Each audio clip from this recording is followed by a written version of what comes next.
Vi går direkte over i vores generalforsamlingsspor. En lille hilsen, Maiken, og tak igen. Vi er nu stille og roligt i gang med generalforsamlingen. Også her bliver der mulighed for at stille spørgsmål. Det kommer også til at foregå via appen, håber vi, og det er meget, meget velkommen til. Der er den helt almindelige vedtægtsfæstede dagsorden. Vi starter med at vælge dirigent lige om et øjeblik. Så aflægger jeg en beretning, så aflægger Ida et regnskab, så vil Ida og jeg sige noget om budgettet og fastsættelse af kontingent. Så er der nogle få forslag til vedtægtsændringer, som er sendt ud. Så er der valg af ny bestyrelsesformand og ny bestyrelse. Der er valg af revisor, og der er eventuelt, og det er helt i henhold til vedtægterne, og det går jeg ud fra ikke giver anledning til kommentarer eller spørgsmål. Det er ikke tilfældet. Så kan vi gå direkte videre til valg af dirigent, og vores normale husdirigent har ikke kunne komme i dag, men nu er vi jo i et advokathus, og vi er så heldige, at Karina Vang Christoffersen, som er advokat og partner, og også relativt ny medlem af VL26, har sagt ja til at være dagens dirigent. Så hermed vil jeg give ordet til dig, Karina, og sige tak for, at du vil det. Jamen, har jeg lyd på her? Det er godt. Jamen, tak for valget. Så det er pris på, det dejligt at være her i dag og hjælpe jer igennem den lidt mere formelle del af dagsordenen. Først og fremmest så kan jeg konstatere, at generalforsamlingen er lovligt indkaldt, og den er beslutningsdygtig i henhold til vedtægternes punkt 4, så vi kan gå direkte videre til agendaens punkt 2, som er beretningen fra bestyrelsen. Formanden vil fremlægge, og efterfølgende så hopper vi direkte ind i punkt 3, som er fremlæggelse af det reviderede årsregnskab, som er direktøren, der gennemgår. Tak for det. Og jeg skal så relativt kortfattet sige lidt om året. En virkelig god bestyrelse med et super godt internt samarbejde, en fantastisk god relation til vores dygtige ansatte, et lille gruppe mennesker, som jo i virkeligheden får rigtig mange ting til at ske. Nogle rigtig dygtige folk, der gør, at vores selskab, vores forening, kan rigtig mange ting. Jeg trådte jo til som formand sidste år, da Lisbeth efter 5 år trådte tilbage, og jeg havde siddet i bestyrelsen i alle 5 år. Carsten Witt kom ind i bestyrelsen, og ellers var det samme hold, der har kørt videre i et år, også med Anja som genvalgt næstformand. Så det har været det her team, der har taget det her år. God gruppe, rigtig god bredde, dybde, stor faglighed, og så med masser af idéer, masser af engagement og masser af begejstring for den her forening, vi er en del af, nemlig det at være overbygningen til VL-grupperne. Vi startede sidste år i det her lokale med at starte årstemaet, det her, der handlede om den danske samfundsmodel. Som I kan se på billederne, sagde vi farvel til Lisbeth. Vi havde en rigtig god diskussion, og havde også en rigtig god diskussion med forskellige synspunkter på, hvordan vi skulle arbejde med det her tema, som har fyldt rigtig meget, og som Anja sagde, som i virkeligheden ikke har været særlig let, men som har været et vigtigt tema om, hvordan vi kan arbejde med nogle af de styrkeværdier, vi har i det danske samfund, som har fyldt rigtig meget gennem mange forskellige ting, både igennem de her forskellige ting, der har været offentliggjort, som jeg kommer tilbage til om lidt, men også på det her tema valgte vi at gøre det, som vi har gjort de sidste år, næsten alle årene, hvor vi har arbejdet med årstema, har vi jo haft et advisory board.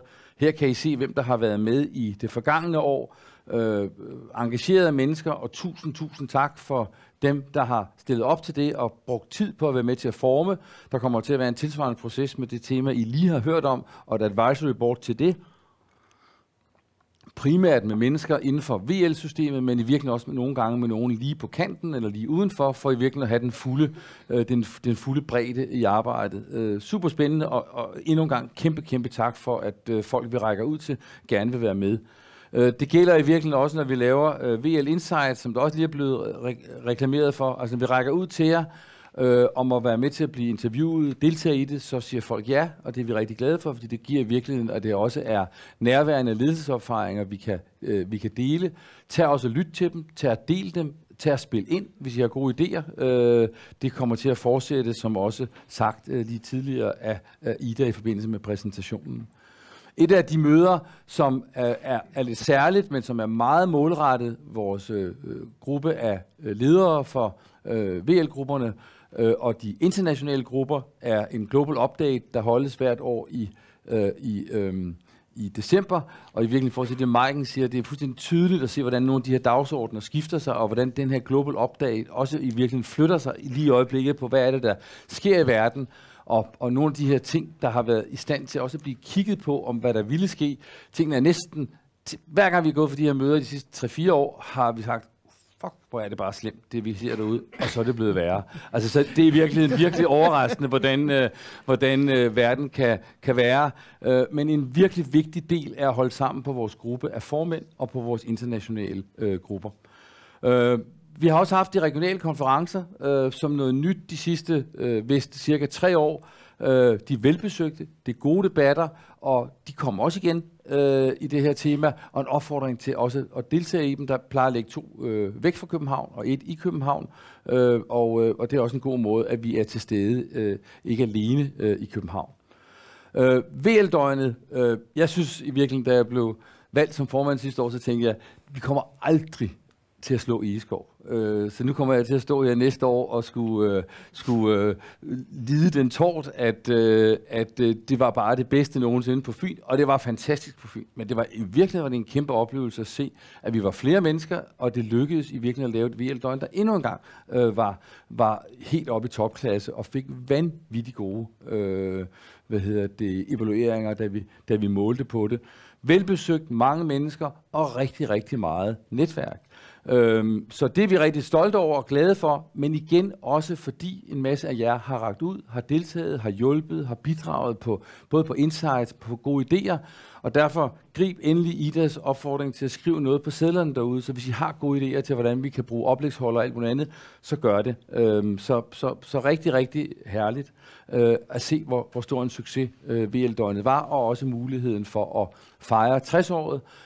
Og så i virkeligheden en sjov ting, at der er en stor del grupper, som kommer nogle få og lidt spredte, og så er der måske en 10-12 grupper, som gør det til en virkelig stor ting, at man kommer rigtig mange.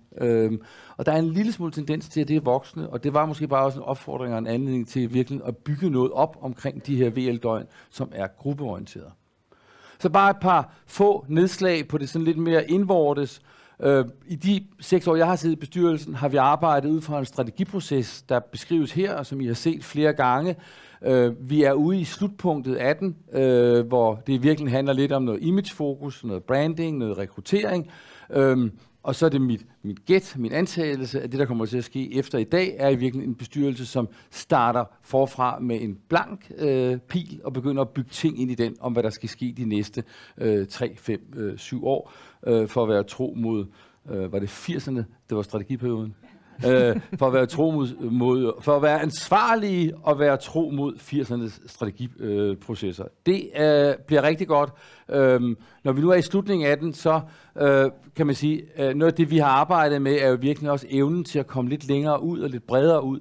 Og noget af det, der i virkeligheden lykkes rigtig godt i år, ud over VL Insights, er i virkeligheden at få mere omtale af VL-systemet. Den der stolthed med at have et virkelig stærkt, eksklusivt ledernetværk. Hvis I læser den fine bog Tak og Tone, som jeg er helt vild med, de der små sproglige nuancer, et eksklusivt, men ikke ekskluderende netværk. Det er en fantastisk formulering fra bogen. Men det skal være et eksklusivt netværk for mennesker, der arbejder med topledelse. Og der er vi i år kommet rigtig flot ud med rigtig mange gode historier.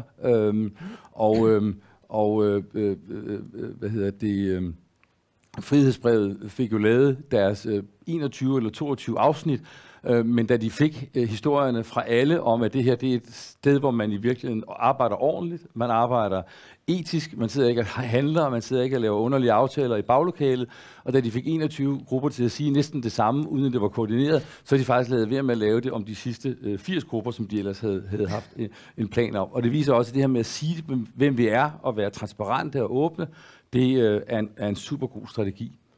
Det går godt. Det går godt med økonomien, som Ida vender tilbage til om lidt. Det går også godt med at arbejde sammen og lave grupperne. Der er 3800 medlemmer per i sommer. Vi er 114 grupper. Det er en gruppe mindre end sidste år. Der er ikke kommet en ny til. Men vi er kommet en lille smule flere medlemmer til. Der er både lidt flere medlemmer. I kan se, der er 10%, der har forladt det året. 11%, der er kommet ind. Der er 1,5 procentpoint flere kvinder, end der var sidste år. Så nu er der lige under 30% kvinder. Det må gerne øges, men det er rigtig, rigtig flot, at der er så meget fokus på det, at det i hvert fald stiger. Husk, at vi har kandidatlisten, hvor folk, der ikke er medlem af en VL-gruppe, kan stå på. I årets løb er der optaget 8 af den vej, og det er en virkelig vigtig vej til at komme ind, og flere og flere grupper bruger det. Vores tilfredshedsmåling viser jo også, at folk både er tilfredse med egen gruppe, og det er vi rigtig, rigtig glade for, men de er virkelig også tilfredse med de produkter, der kommer fra vores fællesskab, som det backbone, som VL-selskabet jo er, og det er også yderst tilfredsstillende. Og så for dem af os, der er meget sådan herhjemme i Andedammen, så er det også vigtigt at huske, at VL jo også er en global ting. Der er rigtig mange danskere, der er placeret i udlandet, og der er en gruppe i Bangkok, Dubai, Indien, London, Luxembourg, New York, Paris, Singapore, Shanghai, Schweiz, Tyskland, Warszawa, og så i Nuuk, hvis man tør kalde det udland, det gør man nok ikke rigtigt, men vi håndterer den som udlandsgruppe, fordi de selvfølgelig ikke er en del af en mulighed for lige at tage et S-tog eller et regionaltog og være med i sammenhængen. Et virkelig, virkelig flot kort og meget, meget aktive grupper, som jeg har været med til nogle møder med, digitale møder, men en kæmpe oplevelse at opleve det her engagement og ønske om også at lave netværk, når man er dansker, der er placeret i udlandet. Så har vi i Idas tid indført et virkelig, virkelig stærkt instrument, nemlig årlige møder for gruppeledelserne. Det kan være administrator, eller det kan være formand, eller forperson, eller gruppeleder, eller hvad man kalder det i grupperne. Og der laves et roadshow, hvor der tages rundt forskellige steder i Danmark. I år har der været 6 stop rundt i Danmark, 2 her i Storkøbenhavn, 4 i resten af Danmark, og så har der været 2 online-møder med vores internationale grupper. Kæmpe tak for, at jeres formænd, eller I selv, møder op. Kæmpe tak for al den feedback, vi får. Det er virkelig, virkelig vigtigt, at der er den her dialog, fordi den måde, vi er selvorganiseret ude i grupperne, og en lille smule mere hierarkisk organiseret i selskabet, så skal de 2 ting spille sammen, og det gør det kun, hvis vi har dialogen, så vi aflæser behovene, og vi har mulighed for at forklare os. Så det er et super initiativ, der er taget, og det er rigtig, rigtig dejligt, at så stor en del af VL-grupperne tager imod det og aktivt deltager i det. Så udvikler vi jo vi havde jo et app og et system, som ikke fungerede særlig godt, så vi puttede rigtig meget energi i at lave noget, der fungerer bedre, og efter en lille smule fødselsvanskeligheder for et par år siden, så er det et meget velfungerende system, som stort set alle er på, som stort set alle bruger, og som stadigvæk udvikles, og hvor der er lyttes på tingene. Der har lige været et digitalt møde, hvor man kunne få tips og tricks, som i virkeligheden også har været rigtig, rigtig godt, og hvor vi hele tiden og løbende tager imod tingene. Vores dygtige medarbejdere holder også møde med, eller tilbyder møde med nye medlemmer, og sådan, så bliver hele tiden gjort noget for i virkeligheden at styrke vores backbone og nøse, kan man sige, VL-grupperne, som jo er hele årsagen til, at vi har det her fælles netværk via vores forening, VL-selskabet. Så som sagt, så var vi jo i slutningen af strategiperioden, og i stedet for, at man skulle bruge det her år, hvor vi vidste fra starten af, at jeg og Anja ville være makkerpar i formandskabet et år, og så skulle jeg træde tilbage, og vi skulle så vælge en ny formand, som vi vælger tilbage til om lidt. Så var tanken, i stedet for at vi brugte det her år på at videreudvikle en ny strategi, som så skulle realiseres efter undertegnet, så brugte vi året på noget andet. Vi brugte virkelig året på at arbejde internt med god governance. Var alt det, vi lavede, var det virkelig ordentligt velbeskrevet? Var der en ordentlig mandat til direktøren? Var det præcist, hvad laver bestyrelsen? Hvad laver direktøren? Hvad er det for et samarbejdsgrundlag, bestyrelsen arbejder på? Og alt det har vi lagt til rådighed i appen eller på VL.dk, hvis I har lyst til at se det. Der er lavet et arbejdsgrundlag for bestyrelsen efter en lang, meget, meget, meget god og ihærdig proces i bestyrelsen. Så lavede et arbejdsgrundlag som overdokumentet, og så lavede en række underbilag til det, hvor langt hovedparten er offentliggjort. de der sådan mere, kan man sige, governance-mæssige dokumenter for direktøren er ikke offentliggjort, men alt det andet, hvordan laver vi årsmøde-temaplanlægning, hvordan arbejder vi med at planlægge VL-døgnet, hvordan har vi en sponsorpolitik, og så noget, som i virkeligheden flere af jer har spurgt om efter generalforsamlingen, hvordan udpeger vi bestyrelsesmedlemmer, og hvordan finder vi dem, vi stiller op. Så har vi arbejdet rigtig meget med en samlet kompetenceprofil, og har mappet alle bestyrelsesmedlemmer op imod en kompetenceprofil, og de 2 profiler, vi har spurgt om, de vil stille op, er for at sikre os, at vi har flest mulige af de kompetencer, vi synes, der er vigtige at være til stede i rummet. Det vender jeg tilbage til under det punkt, men også en forklaring på, hvordan man i virkeligheden også selv kan række hånden op og stille op og sådan noget. Så i virkeligheden et forsøg på at skabe mere transparens og mere tydelighed, og i virkeligheden gøre alt det, vi prøver at prædike ud i virksomhederne og organisationerne og offentlig sektor, også gøre det i eget regi. Og det synes vi faktisk har været en meget, meget vellykket proces. Super godt samarbejde. Men også et lidt stort projekt at få kanaliseret igennem på det her år, men det er lykkedes. Så fra min side til jer alle sammen, og først og fremmest til bestyrelsen, tak for et godt samarbejde, tak til Ida, og tak til Ida og Company.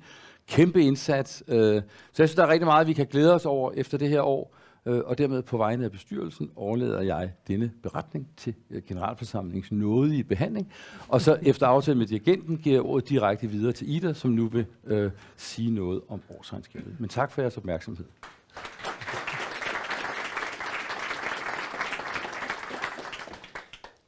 Tak for det, Jesper. Se, jeg får jo altid æren af at have et af de mest spændende punkter, nemlig hvordan har vi brugt de penge, der så kommer ind. Og jeg brugte lidt tid på i går aftes og lytte til, hvad var det egentlig, jeg sagde sidste år. Og jeg vil sige, jeg kunne sige næsten det samme i år. Der er dog lige en ændring på bundlinjeresultatet, men ellers er det næsten det samme. Men nu vil jeg alligevel løbe det hurtigt igennem. Tallene har været offentliggjort på virksomheden eller på vores hjemmeside, men for god ordens skyld, så har vi en lidt anden model, hvor vi stiller det op internt. Og først og fremmest så vil jeg sige, at vi har jo sådan set kun én indtægt i selskabet, og det er den, der kommer fra jer som kontingent. Det er også enormt vigtigt at lægge vægt på, at det er et non-profit, så vi forsøger virkelig at holde det kontingent så moderat som overhovedet muligt. Men der sker altså nogle prisstigninger i øjeblikket, og der er et meget højt aktivitet i selskabet. Men de indtægter, vi har haft, det er dem, der er reflekteret heroppe i kontingentindtægterne. Så har vi VL-døgnet, som er den største omkostning i løbet af året. Det er jo indeholdt som en del af kontingentet, men det er der, hvor vi bruger rigtig, rigtig mange af pengene. Så gør vi os stor umage også for at have en række aktiviteter. Det er dem, I ser heroppe, og dem, som der i øvrigt sker, det er de regionale konferencer, det er insights, afvikling af årstemaet, det møde inde på NIMP, julemøde og lignende. Alt det lægger vi simpelthen her under aktiviteter, som bliver brugt, og penge, som bliver brugt i forhold til medlemmerne. I forhold til den interne del af det, der gjorde vi det for nogle år siden, at vi faktisk hævde rigtig mange ting indenbords, og dermed også opmandede en lille smule i selskabets antal medarbejdere. Så der er rigtig mange opgaver, vi løser internt, men der kommer også flere og flere til. Jo mere vi finder på, og jo mere I heldigvis møder op til vores arrangementer, så bliver der også brugt lidt flere penge og lidt flere ressourcer på den del af det. Men stort set er det på budget, vi har fulgt det. IT er og bliver en vigtig del, og hele vores support bagved, det er jo alt fra VL.dk, det er omlægning af regnskabssystemer i henhold til lovgivningen og andet, som simpelthen ligger hernede, og derfor er den post også lidt større end oprindeligt budgetteret. Vores penge, som vi har i selskabet, dem passer vi rigtig, rigtig godt på, og vi er ikke sat i verden på nogen måde for at foretage investering, men vi må gerne forrente de penge så godt som overhovedet muligt. Og det er faktisk lykkedes os, nu vil jeg lige sige, det var sidste år, lykkedes det os at få en rigtig pæn højforrentet konto på det enestående, som vi har. Men samlet set kommer vi altså ud med et underskud på 242.204 i år. Hvis vi kigger på balancen, så vil jeg sige, at vi har godt styr på vores debitorer, altså med andre ord jer som medlemmer, at kontingentet det bliver betalt. Af andre tilgodehavender, der handler det om VL-døgnet. VL-døgnet, det er jo sådan, at vi har alle vores indtægter her efter generalforsamlingen, hvor vi udskriver kontingentet. VL-døgnet er så til gengæld vores største aktivitet, og den ligger gerne i maj måned, lige op til, at vi lukker regnskabsåret, og det gør, at vi typisk har et tilgodehavende ude på det tidspunkt. Periodeafgrænsning, andre det passer ikke, det jeg står og siger. Det er jo omvendt. Det her, det handler simpelthen om, at vi har noget moms til gode derude. Det andet, det var talesproget til passivsiden, sorry. Periodeafgrænsningsposter, det skyldes, at vi periodiserer al den udvikling, vi laver på IT, og det er det, der er afspejlet i den her del af det. Og så som sagt, så har vi en relativt stor likvidbeholdning samlet set på 5.493.043, og det er det, jeg siger, det sørger vi for at forvalte så godt som overhovedet muligt på lukkede konti. Nu kommer vi så til den her med leverandørgælden, som jeg lige sagde før, og det skyldes simpelthen, at vi lukker regnskabsåret lige efter VL-døgnet, og der er typisk nogle forskydninger i den forbindelse, så derfor har vi en leverandørgæld på det tidspunkt på 685.292. Og anden gæld, det er feriepenge, det er A-skat og lignende, som er udestående. Så altså samlet set en balancesum på 6.344.111 kroner. Yes. Det tror jeg er ordene for nu. Godt. Tak for det. Så skal jeg høre, om der er nogen, der har spørgsmål eller bemærkninger til det af formanden eller direktøren fremlagte. Og jeg skal også lige høre dig, Ida. Du har en til at kigge på iPad'en, som pinger mig, hvis der kommer noget. Det var her. Det var godt. Jamen, så tænker jeg, at vi går til afstemning om godkendelse af årsregnskabet. Vi gør det sådan, at det sker ved håndsoprækning i salen. Jeg kommer til at spørge, hvem der stemmer imod. Dem, der sidder ude på mailen, de har fået en mailadresse, man kan skrive sin eventuelt stemme imod ind på mailen. Og hvis man ikke stemmer imod, så antager jeg, at man stemmer for. Så jeg vil spørge, om der er nogen, der stemmer imod det fremlagte årsregnskab. Nej. Og på mailen.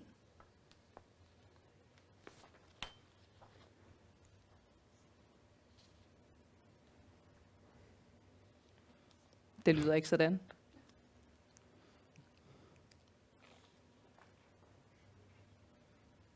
Intet på mailen? Nej, det er godt. Så er det vedtaget. Og vi går videre til punkt 4, som er fremlæggelse af budgettet for det løbende regnskabsår og fastsættelse af kontingent. Og vi starter med motivationen for forslaget om forhøjelse af kontingentet ved formanden. Ja, jeg lavede den rollefordeling, at Ida får lov til at fortælle, hvordan pengene skal bruges, og jeg får lov til at argumentere for, at kontingentet skal stige lidt. Vi har for nogle år siden har vi introduceret en række nye ting, og vi har kontinuerligt prøvet at sørge for, at der er flest mulige tilbud til flest mulige grupper og til flest mulige medlemmer af Dansk Selskab for Virksomhedsledelse. I 2019 begyndte vi at have de her årstemaer, som jo virkelig var en videreudvikling af den måde, man havde arbejdet med VL-døgnet på, i virkeligheden præcis som Maiken beskrev, men det gjorde i virkeligheden, at vi kunne få forfinet temaerne og få dem til at fylde noget hele vejen hen over året. I 2020 begyndte vi at gøre os rigtig dygtige til at streame og lave hybrid-events, både på grund af corona, men i virkeligheden også for at sikre os, at folk fra hele landet og folk fra de udenlandske grupper kunne være med til tingene. Så gjorde vi det i 2021, at vi ændrede kontingentstrukturen, hvor den steg, sådan så at den gennemsnitlige antal folk, der var med på VL-døgnet, var dækket, sådan så der ikke var flere fakturer for selskabet, hvis man deltog i VL-døgnet, men det var inklusiv. Det blev meget, meget vel modtaget. Man havde jo nogle år tidligere forsøgt at lave en kontingentændring, som havde været vanskelig, og derfor prøvede vi i 21 at gøre det sådan så alle aktiviteter var inklusiv. Det er det stadigvæk er. Og så har vi i virkeligheden lavet den håndslag, da vi sagde det i 21, at vi har sagt, at kontingentet skal ikke stige hvert år. Det skal formentlig måske reguleres hver andet år eller hver tredje år. Og det er det, vi så har kommet til et af de år igen nu. Så har vi startet på de her gruppelederturnéer i 21. Vi har lavet de her mange inspirationskataloger og rigtig meget deling af viden på tværs af grupperne. Og når man går ind i sådan et inspirationskatalog, så virker det ret enkelt bare at læse. Fuldstændig som Maiken sagde, når man har lavet sit oplæg, så er det ret enkelt bare at tro, at det kom til sig selv, men det tager faktisk noget tid at forberede. Og det at lave de her inspirationskataloger har faktisk været en ret stor opgave på at hive viden ud af alle grupperne. Men der ligger en guldgruppe af viden, som har taget rigtig mange ressourcer at lave. I 21 der udvider vi med i 23 udvider vi med de regionale konferencer, og vi skifter medie til at begynde at lave podcast i VL Insights. I 23 der udvikler vi VL Forum, vores app, og hele backbonen af IT-løsning til vores fælles brug, og vi lancerer en række ting til at understøtte. Og her i 24 og 25 har der været mere end 200 flere til VL-døgnet end årene før, og der har været overtegnede regionale konferencer. Så vi vil virkelig gerne, når nu Ida siger, lad os håbe, at vi får plads til alle i Øksnehallen, så er det også et udtryk for, at den omkostning, der følger med, skal der være plads til. Og derfor foreslår vi, at vores kontingent stiger med 200 kroner til 2.050 kroner eksklusiv moms for det år, der startede i sommer og slutter næste sommer. Og så er det planen, at det ikke skal stige næste år, men så må man tage stilling til, om det er året efter eller året efter igen. Men med den her stigning vil der være plads til de aktiviteter, der efterspørges, og som der er meget stor interesse i at deltage i. Det var sådan den overordnede verbale argumentation. Nu vil Ida vise jer, hvordan pengene skal bruges. Tak, Jesper. Og det vil også sige, at det budget, som jeg her fremlægger, det er udarbejdet med baggrund i, at vi lader kontingentet stige, og på baggrund af, at der er cirka de her 3.800 medlemmer. Så altså et budget, som så fortsat afspejler kontingentindtægterne. Vi har et VL-døgn. Jeg vil sige, altså tingene bliver jo, alt den leverandørgæld, vi har, det bliver jo heller ikke billigere at holde konferencer rundt omkring og tilkøbe diverse hjælp. Så der er en stor omkostning ved den del af det. Igen, flest mulige penge vil vi bestemt bestræbe os på, at det skal bruges derude. Vi er ikke på nogen måde sat i verden for, at det her det skal generere likviditet. Så vi skal have brugt pengene, og vi skal bruge dem til nogle gode medlemsmøder. Hvis vi kigger på det at drive selskabet, så er der igen en lille stigning på den del af det, og det gælder ting som husleje, det gælder flere mandetimer og lignende, men vi bestræber os altid på vi passer rigtig godt på pengene og tænker os godt om. Og endelig så skal vi fortsat også udvikle på vores IT, på vores bagvedliggende infrastruktur. Jeg regner heller ikke med, at vi kan anbringe vores likvide beholdning lige så godt, som vi har gjort i år, så derfor er den lavet en anelse mere konservativt på renteindtægtssiden. Så samlet set er det fremlagte budget, bør det gå i 0 og balancere bedst muligt. Yes. Tak for det. Er der nogle spørgsmål til det, af formanden eller direktøren fremlagte? Og heller ikke på app. Nej. Godt. Jamen, vi skal ikke stemme om budgettet, men vi skal stemme om den foreslåede kontingentforhøjelse. Og jeg spørger, om der er nogen, der stemmer imod. Nej. Og heller ikke på mailen. Så er den vedtaget. Og vi går til punkt 5. Det er et forslag til vedtægtsændringer. Forslagene har været gjort tilgængelige for alle medlemmerne i forbindelse med udsendelse af indkaldelsen. Og jeg vil give ordet til formanden, som vil motivere dem. Ja, og det vil jeg gøre relativt kort. Det projekt om god governance og kan vi sige, sikre os, at alle blyanterne i penalhuset var spidset, blev vi jo færdige med. Og ud af det projekt kom også et behov for lige at gentænke et par enkelte elementer i vores vedtægter. Og det er det, vi sådan fremlægger et samlet forslag om, som jeg opfatter som fuldstændig enkelt og i virkeligheden også uden nogen former for revolutioner. En af de ting, der var tydeligt for os, når vi snakker om Dansk Selskab for Virksomhedsledelse, som jo hedder et selskab, men som er en forening, hvordan er i virkeligheden vores sådan narrativ og semantik Og det vi prøver at gøre i paragraf 1, det er, at vi indfører det ord, der hedder VL-selskabet, som i virkeligheden er, kan man sige, summen af det hele, som det ord, vi kan bruge i daglig tale, og som flere og flere forvejen brugte, men nu skaber vi også både en hjemmel og en logik i at bruge det. Så vi præciserer i virkeligheden relationen mellem de individuelle VL-grupper og VL-selskabet, der tilsammen udgør vores forening, og vi bruger så ordene Dansk Selskab for Virksomhedsledelse og VL-selskabet synonym på i vedtægterne, men også i dagligdagen. Og det, jeg tror, I vil opleve, det er, at ordet VL-selskabet vil blive tydeligere og tydeligere, fordi det er virkelig den måde, det er nemmest at sige på. Men det er i hvert fald det, der vi prøver at skabe en hjemmel til. Så gør vi det i paragraf 6, at vi lige præciserer nogle enkelte ting om ved at flytte en paragraf, en del af sætninger omkring, hvordan man afgør uenigheder eller stemmelighed. Og så er der i virkeligheden en formulering om, at vi skal vedligeholde og offentliggøre en beskrivelse af processen for opstilling af valg. Der har været det, der snakkede tit, som jeg nævnte før. Her prøver vi at gøre det tydeligt, at det er bestyrelsens opgave at gøre det tydeligt, at der skal være en kompetenceprofil, og prøve at argumentere for de kandidater, der indstilles, sådan så vi sikrer os, at vi har diversitet, og vi har alle kompetencer til stede i vores bestyrelse. Og at de her dokumenter, der nu er lavet i den her forbindelse, der har bestyrelsen en opgave til hvert år at lave et eftersyn af dem i forbindelse med den virksomhedsstyringsarbejde og ansvar, bestyrelsen har, og at sikre sig, at de dokumenter der, men også øvrige dokumenter, lever op til både lovgivningskrav og vores vedtægter, og i øvrigt understøtter en sund udvikling af vores VL-selskab. Og derfor det skrevet ind i vedtægterne, sikrer i virkeligheden, at vi hele tiden har også god governance i vores egen butik. Og det er ikke, fordi der på nogen måde ikke har været god governance, men det er virkelig rigtig rart at få det skrevet ned og gøre det på en ordentlig måde. Så præciserer vi omkring gruppernes ledelse, nemlig at alle grupper skal have en leder, så vi har en at kunne kommunikere med på minimum en person, men blander os i øvrigt ikke i, hvordan man organiserer arbejdet. Og i paragraf 8 præciserer vi, at bestyrelsens arbejde i VL-selskabet er ulønnet, og kun hvis der er særlige aftaler om ekstraordinære ting, at der så er omkostninger, der kan dækkes, hvilket meget bekendt ikke er sket i hvert fald i nyere tid, men her bare præciserer, at det er et stykke civilsamfundsarbejde at deltage i det her selskabs arbejde, hvilket er super fornuftigt. Så det er de forslag til vedtægtsændringer, der er lavet som en pakke, og der spiller fuldstændig sammen med resten, og det indstilles fra bestyrelsens side, at I godkender vedtægtsændringerne. Tak. Så skal jeg høre, om der er spørgsmål eller bemærkninger. Ingen af dem.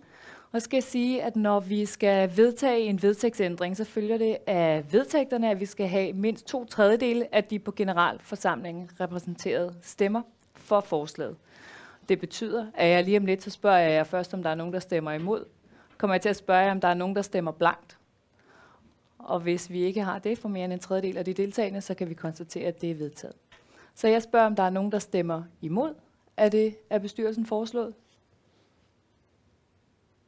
Og heller ikke på mailen. Er der nogen, der stemmer blankt?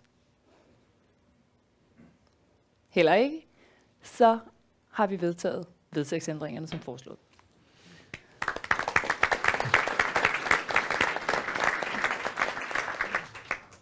Godt. Og så går vi til punkt 6, valg af bestyrelsesformand og bestyrelse. Og det følger af punkt 6 i vedtægterne, at bestyrelsen består af formanden og mindst 5 og højst 10 medlemmer efter generalforsamlingens beslutning. Bestyrelsen sammensættes af anerkendte og respekterede personer, som viser aktiv interesse i og for VL-gruppernes virke. Bestyrelsen sammensættes med en bred repræsentation fra forskellige sektorer af samfundet, og det tilstræbes af mangfoldighed i bestyrelsens sammensætning, herunder at der er mangfoldighed herunder i forhold til køn, alder og geografi. Formanden og bestyrelsesmedlemmerne vælges for 1 eller 2 år ad gangen. Genvalg kan finde sted, dog kan ingen som bestyrelsesmedlem og eller formand have sæde i bestyrelsen i mere end 6 år i træk. Det betyder, at vi skal kigge på både noget indstillet genvalg og noget nyvalg til bestyrelsen. Jeg kan oplyse, at alle, der er på valg i dag, både nyvalg og genvalg, er for en 2-årig periode, og formanden vil først gennemgå kompetenceprofil, som er udarbejdet af bestyrelsen, og som motiverer og præsenterer henholdsvis medlemmer til bestyrelsen, der er på genvalg, til nyvalg, og også til slut de afgående medlemmer. Yes. Og det vil jeg gøre, og det er virkelig også, når det bliver gjort en lille smule mere grundigt, end vi plejer at gøre, og ikke alene af dirigenten, men af en fra bestyrelsen, så er det fordi, det har virkelig været et ønske, at det bliver lidt mere tydeligt, hvordan vi gør det, og derfor også den her kompetenceprofil. Der blev lige visket på første række om, hvorfor står der bestyrelsesformand, fordi vi bruger ordet bestyrelsesleder, men de af jer, der kender, det står i Erhvervsstyrelsens regler, at vi ikke må ændre det i vores vedtægter, og derfor bruger vi, når det er her på en generalforsamling, den officielle betegnelse, den daglige betegnelse er, at jeg har været bestyrelsesleder det sidste år, og ikke bestyrelsesformand. Så vi har styr på det i vores daglige semantik, og vi har styr på det i vores selskabssemantik. For nogle år siden blev der lavet en kompetenceprofil, som er det, grupperne meget anvender i forhold til, hvordan man tiltrækker folk. Altså det her med, at det er folk med tung strategisk ledelseserfaring, det er folk med aktiv bestyrelseskarriere, det er for private sektor administrerende direktører, eller folk på C-level, eller de andre. For det offentlige direktionsmedlemmer, styrelseschefer, universiteter, der er det rektorer, professorer, direktion, civilsamfundet, der er det eller ledere fra forskellige typer virksomheder. Det er den samme måde, vi virkelig har haft grebet det an på i bestyrelsen, hvor man i virkeligheden til det hjælpeværktøj, der findes til grupperne, der har muligheden for at have fokus på diversitet, men også have mulighed for at have en bred samlet kompetencerepræsentation. De her skemaer ligger til rådighed på VL.dk. Det er den samme måde, det har været arbejdet på i forhold til vores bestyrelse, og derfor har vi haft et ret grundigt arbejde. Og så er der jo, kan man sige, det her er den nuværende bestyrelse. Der står bestyrelsesleder og vicebestyrelsesleder, som er vores daglige omtale. Det er den her 10-mandsgruppe, personsgruppe, der har siddet og ledet VL-selskabet det sidste år. Det er sådan, at med 6-årsreglen, så ryger jeg ud og Lars ud, fordi vi har siddet her i 6 år, og så er vi væk. Og derfor er der nogen, der er på genvalg, som alle 4 indstilles til genvalg. Og så er der 2 nyvalg, nemlig en til Lars' stol og en til min stol. Og derudover er der selvfølgelig så også, og det er der alligevel hvert år, valg af bestyrelsesledere. Og nu vil jeg prøve at, uden at det bliver langt og grundigt, og starte med, hvor folk gik i gymnasiet, så vil jeg bare prøve at sige noget om, hvordan vi har arbejdet med kompetencerne ved at kigge på de mennesker, der er på genvalg og på nyvalg. Carsten, som for et sekund siden sad der, som lige er løbet ud, måske fordi han vidste, at vi ville bruge det her billede, er digital direktør i Djøf, har siddet i bestyrelsen, han er genopstillet, han har siddet i VL17, har været medlem siden 23, han har tidligere været finansdirektør, digital direktør, konsulent, kontorchef, bestyrelsesformand og bestyrelsesmedlem, meget bred erfaring, både i offentlig og privat sektor. Og det her skal jeg slet ikke sige noget om, men det er bare for at vise, at vi har meget grundigt på hver enkelt mappet kompetencerne. De ligger også tilgængelige på VL.dk. De har også været sendt ud til jer via de her link. Og på den måde har vi så forsøgt at sige, at den bestyrelse, der skal være for Dansk Selskab for Virksomhedsledelse, eller VL-selskabet, skal repræsentere sektorer bredt, skal repræsentere privat, civilsamfund og offentlig sektor, bredt skal være på toplederniveau eller tidligere toplederniveau, og så stadigvæk være mennesker med en meget aktiv karriere på bestyrelsesniveau eller andet, og i den profil falder Carsten fuldstændig ind. Og der kom han ind igen. Så er der John Wagner, som jeg så før lidt længere nede. Hvor sidder du? John sidder derovre.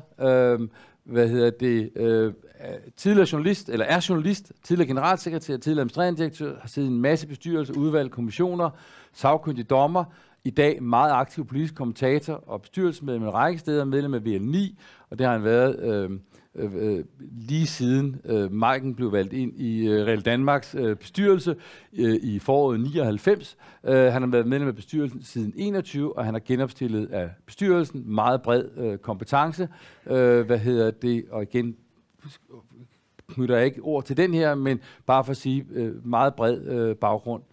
Merete Eckardt, som sidder lige der,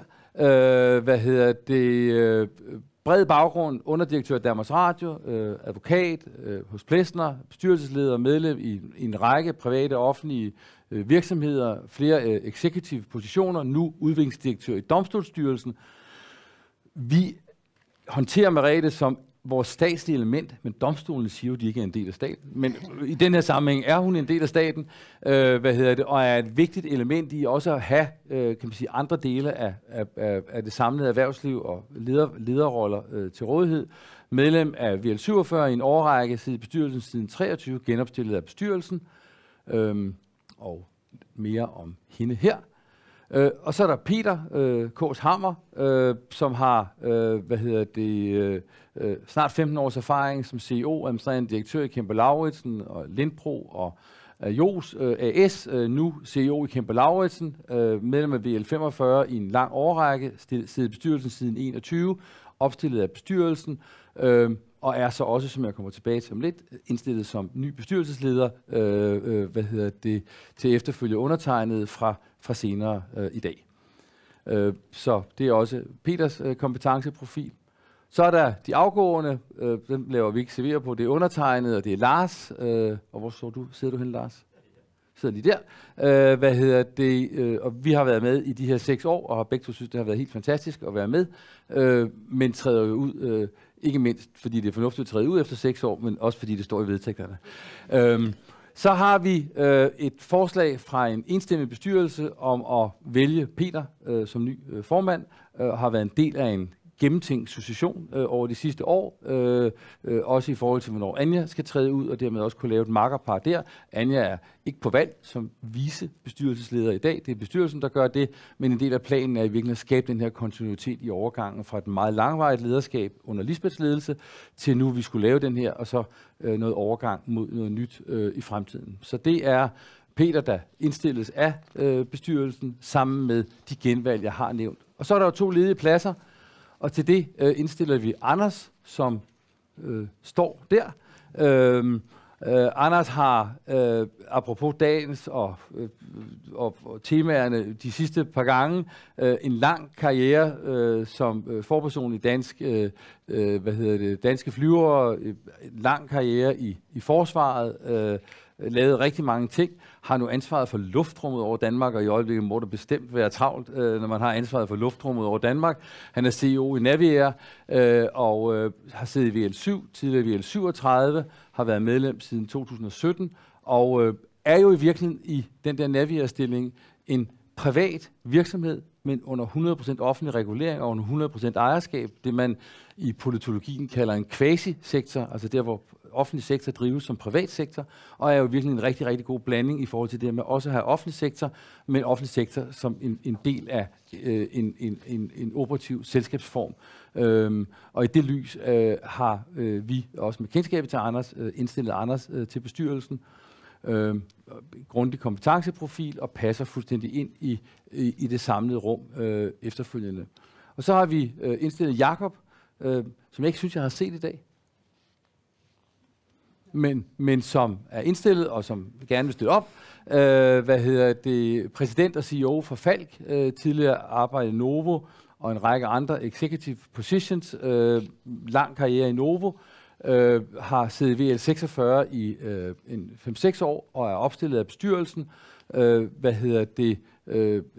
Som hvis I husker debatten sidste år, jo privat sektor, men jo meget, meget, meget tæt relation til offentlig sektor, og passer rigtig godt ind i bestyrelsen. En lang beskrivelse af hans profil, men når vi har mappet det samlede billede, så er det de to.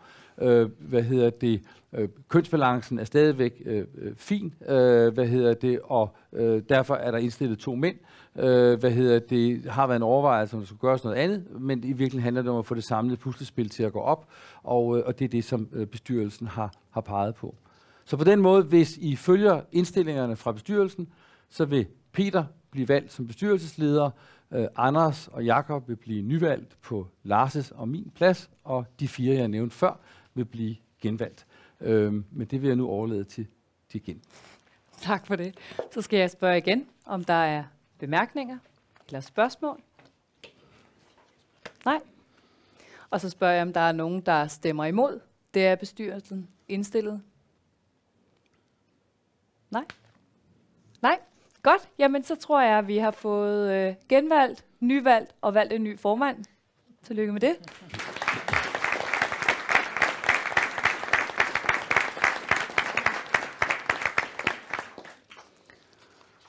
Godt. Så går vi videre til punkt 7. Har vi en klikker? Sådan der. Vi kører lidt. Valg af revisor. Enklere punkt, antageligvis i hvert fald. Bestyrelsen foreslår genvalg af statsautoriseret revisionsanpartsselskab Christensen Kjærulf ved partner og statsautoriseret revisor Vanja Margrethe Lavets Schultz. Og jeg skal høre, om der er spørgsmål eller bemærkninger til det. Nej. Er der nogen, der stemmer imod? Det er bestyrelsen indstillet. Nej. Så er Christensen Kjærulf genvalgt som revisor. Og det får os til det allersidste punkt, som er punkt 8. Eventuelt, hvor ordet er frit til korte meddelelser, som ikke kræver beslutning. Andre bemærkninger? Nej. Jamen, så vil jeg give ordet til formanden. Afgående og tiltrædende om lidt, antageligvis. Ja. Jamen altså, tusind tak til dig. Tak for en meget veludført rolle. Så tusind tak for det. Skal vi ikke give dirigenten en hånd? Tak.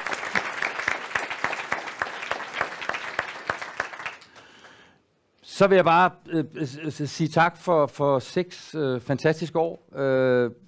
Jeg er jo sådan et rigtigt civilsamfundsmenneske, som elsker Foreningsdanmark. Og det her med, at vi alle sammen på forskellige tider af vores liv skal give noget tilbage til vores grundejerforening eller fodboldklub, eller hvad det nu kan være, man skal give noget tilbage til, det er jo den måde, Foreningsdanmark fungerer på. Og det er også sådan, VL-selskabet fungerer. Hvis vi ikke alle sammen, ligesom Maiken gjorde, var det fra 7 til 11, og jeg nu har gjort, og nogle af jer kommer til at gøre nu, eller kommer til at gøre om nogle år, så kan man ikke få sådan en forening her til at fungere. Det er super, super sjovt. Det er kreative mennesker, man er sammen med. Det er i virkeligheden også som en lille VL-gruppe, man har lov at være medlem af, fordi det er virkelig mennesker, man ikke nødvendigvis havde mødt andre steder, så det er jeg også dybt taknemmelig for. Så til bestyrelsen og til jer fra sidste år, tusind tak for tilliden, for jeg måtte være formand det her år. Tak til Lars for et fantastisk samarbejde og en virkelig, virkelig engageret indsats i bestyrelsen. Tak til jer som bestyrelseskollegaer for i virkeligheden et rigtig, rigtig godt og tillidsfuldt rum, hvor vi har udviklet tingene. Tak til Ida, og tak til Ida og Company, ligesom Anders And Company. Ida og Company, I er en virkelig fantastisk gruppe mennesker. Seje mennesker, der står tidligt op og går sent i seng, for alle vi andre kan nyde godt af produkterne, nyde godt af nogle virkelig, virkelig velfungerende omsætning af idéer til praksis, velafviklede konferencer, velplanlagte ting, budgetoverholdelse, og så i virkeligheden, at man kan gå til sine VL-møder i sin VL-gruppe, vidne at Backbone bare er i trygge og gode hænder. Og så et fantastisk dagligt samarbejde det sidste år mellem du og jeg, Ida, og tusind tak for det. Og tillykke til dig, Peter. Håber, det bliver sjovt og godt. Det har det i hvert fald været hidtil, og det er jeg også sikker på, at det bliver. Så tusind tak for jeres tillid, og tak for, at jeg måtte være med i det her selskab.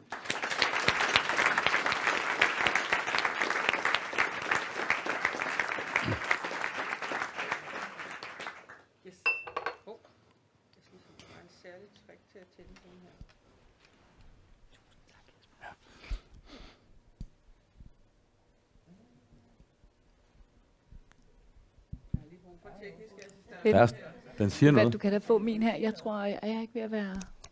Virker den? Jo, sådan. Godt. Jamen, så vil jeg sige tak for valget. Tak for tilliden. Det centrale i VL, det er VL-grupperne. Dialogen, sparringen, fortroligheden og tilliden. Det er i grupperne, det der gør VL helt unikt, det skabes. VL's relevans, det er i min optik større end nogensinde, både for den enkelte, for virksomhederne, for institutionerne og for samfundet i sin helhed. Og det synes jeg sådan set, at formiddagens indlæg ved Lars og Michael viste med tydelighed.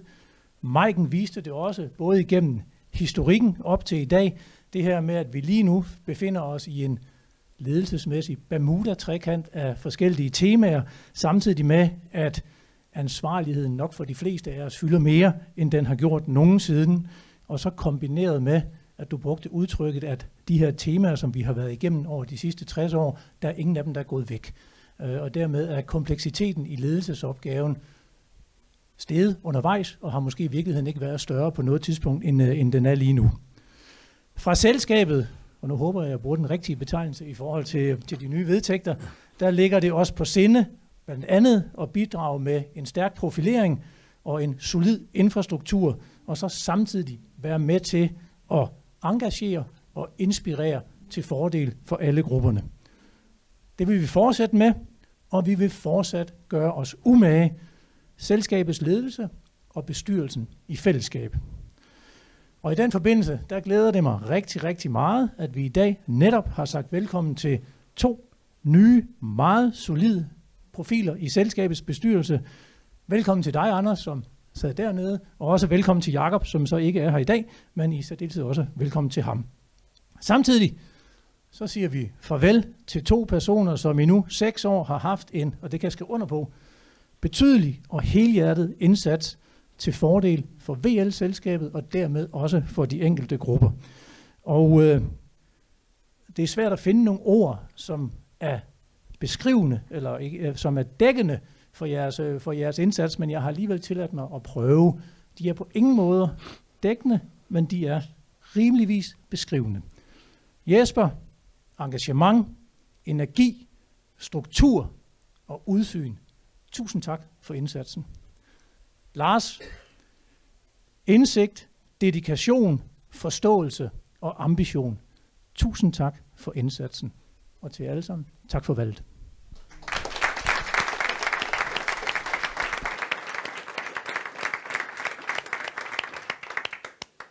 Godt.